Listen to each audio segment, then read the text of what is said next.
Now, Nigerian banks, according to the cable, have declared that Form A requests for overseas school fees and maintenance will henceforth be handled within 120 days.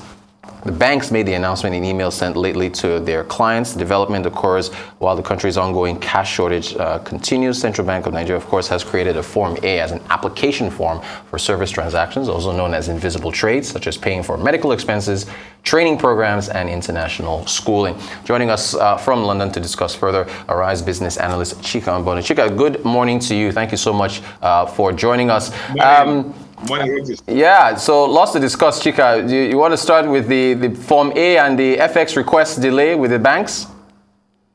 No, because the last two stories in your rundown are actually related.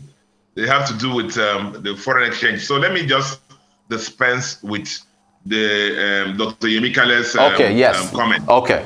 On the, I mean, Dr. Yemikale, for most people who may not know, was the immediate past statistician general of the Federation of Nigeria, and his tenure, he ran it very well. One of the better civil servants that we had, and who throughout his tenure, pushed out a lot of figures on Nigerian economy.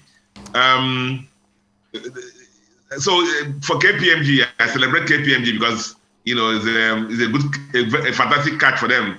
And I also been an alumni of KPMG. That helps. Now, the GDP of a country is the total monetary value of the goods and services produced in that country or economy throughout at a particular time. Usually a quarter or a year or half year. We know what happened during the period that Dr. Yemikale is referring to. And so we will not quarrel with his comments he's made. I mean, his point is spot on the comments he's raised on the impact of cash on the economy. The economy is largely cash driven. That's why the Central Bank of Nigeria has been trying to push it towards, the alternative channels and bring up more transactions into the banking system. So we're not surprised. A lot of activity didn't take place during that period. Trade suffered. A lot of manufacturing companies couldn't push out their products, and so on and so forth. So we'll not be surprised. I will not be here to talk about how much of the 200 trillion that will be, or the nominal GDP that we will lose. The Yemikale had done some calculation, but truly, we expect some attrition to our GDP arising from the things that happened on the paucity or lack of cash, as the case may be. Thank you so much, Chika. So yes, now I guess the oil production confirmation from OPEC, if you want to touch on that, and I guess now flow into the issue with the banks and the FX issues with Chika. Each time that you have brought up this topic, I've told you always that let's just go back to the roots. The root cause is, we have 1.8 million barrels allocation from OPEC. And I do recall, as I said, that the Nigerian economy goes in circles. Now, when we've had this kind of problem in the past, oil, which happens to be about, depending on where you look at, 70, 80% or 90% of our foreign exchange earnings come from there. And when we lose oil, we lose our foreign exchange earnings. And from 1.8 million barrels a day allocation for Nigeria by OPEC, we were barely producing, below 1 million barrels a day. And statistics put it out there that Nigeria happens to be the only OPEC country that hasn't profited from the increase in prices of oil arising from the Russian-Ukraine war. So we're hoping that this time around, and I keep telling you in the past that if you want to get our exchange rate right, move back to our production to 1.8 million barrels a day. And I'm happy to hear that at least OPEC has confirmed that we have done 1.3 million barrels a day.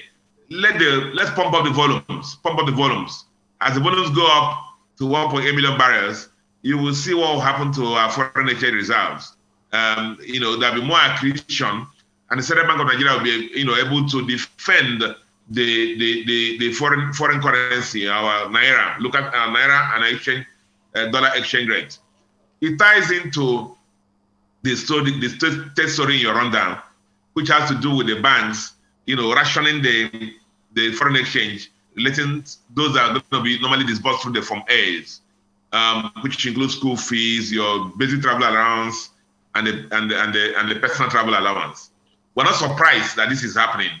If you share a cup of rice among 10 children, no matter how much sophisticated the chef is, children are going to go back hungry. So as the FX earnings are getting less and less, you will see the impact on the BTA and the PTA and the school fees. Now, telling parents that you have to wait for 120 days after you apply to get your school fees for your kids, I don't know how that will sound to the schools abroad. And again, even the amount have been reduced, $7,500 per semester. You and me know a lot of schools abroad. The school fees are more than 2 times or 3 times of that. So you can imagine the pressures a lot of these parents are, and also the pressure that is putting on the alternative market. So if we want to get our FX right, pump up the volumes of oil, 1.3 million barrels a day, we'll celebrate that. But our location is 1.8 million barrels. Let's push it up to that. And then a lot of things happen, we'll smile better in the country. Chika, just less than a minute to go. Chika, what about just, grow Nigeria or buy the Nigeria to grow the Naira? If we could have better education at home, if we could produce more at home, what about that improving, reducing our import demand, having to send children overseas and so on? Of course, I keep saying that, see, if, economy says if everything we are equal, we would not be struggling through this. Look at it this way. Why would I, as a parent, allow my kids to be at home for 9 months? If a parent can afford it, you find a way to get your kids educated and not wasting their youth staying at home and getting into trouble. Yes, the education system in Nigeria, most of us, you will see. I didn't school abroad. I schooled at the then University of Ife. A lot of us schooled also in Nigeria because the quality of education then, was very good. The strikes were not as rampant as have been. A lot of students graduate from computer science degrees. They don't have not. All right. Even a laptop, a computer. We recruit some from chemical engineering or the sciences. They're not even entering a lab. Because of the poor quality of education, because of the poor funding of the schools. So in totality, everything has to be looked at. How do you continue to fund universities in public universities in Nigeria? A lot of universities, when you go there, try and visit one of them and look at the quality of the hostels, quality of the libraries, the quality of the labs. You'll find that is a disaster. And so anybody who has been able to afford it, I don't hold it against them. But the government in Nigerian politicians must, take it very seriously, especially when you compare the public universities with the private universities in Nigeria. You find that the gap is so much. So we know what to do to get education right. All right, business analyst Chika Mbono. Chika, thank you so much for taking us through these headlines. Appreciate your insights as always. Take care, sir. Thank you.